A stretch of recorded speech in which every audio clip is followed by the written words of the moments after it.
Lunar History. Much is still unknown about the moon's origin. Until recently, the most widely held hypothesis argued that the formation of the moon paralleled that of Earth and the other planets. That is, the moon formed from minute rock fragments and gases that composed a disc-shaped structure, the solar nebula, that orbited the early sun. Debris from this disk collided and accumulated into larger masses that, in turn, accreted into planetary-sized bodies.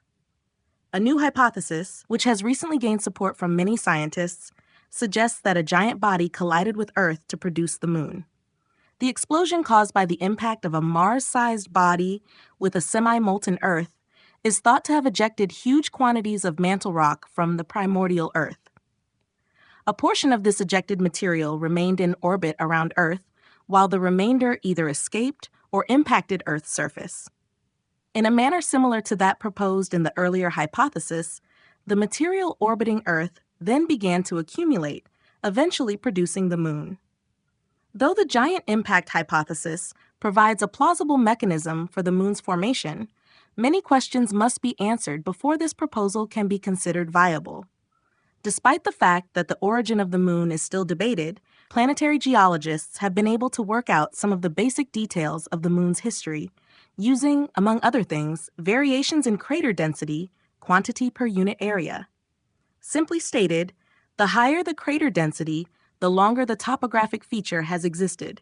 During its early history, the moon was continually impacted as it swept up debris from the solar nebula.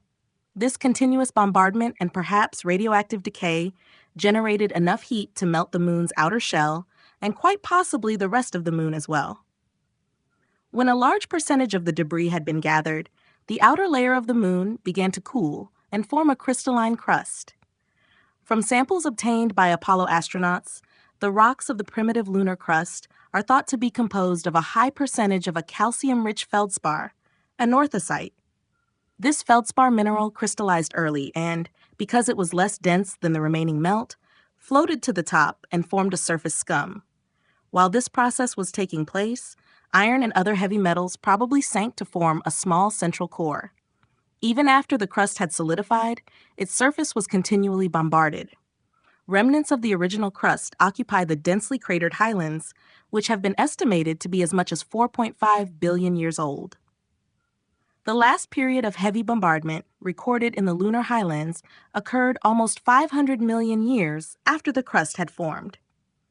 It is not known with certainty whether this final episode of bombardment was simply a cleanup phase where the remaining large particles in the Earth-Moon orbit were swept up, or whether it was an influx of bodies from farther out in the solar system.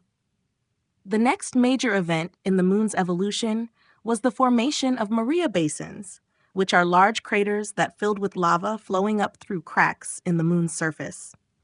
The meteoroids that produced these huge pits ejected mountainous quantities of lunar rock into piles rising 5 kilometers or more. The Apennine mountain range, which typifies such an accumulation, was produced in conjunction with the formation of the Imbrium Basin, the site explored by the Apollo 15 astronauts.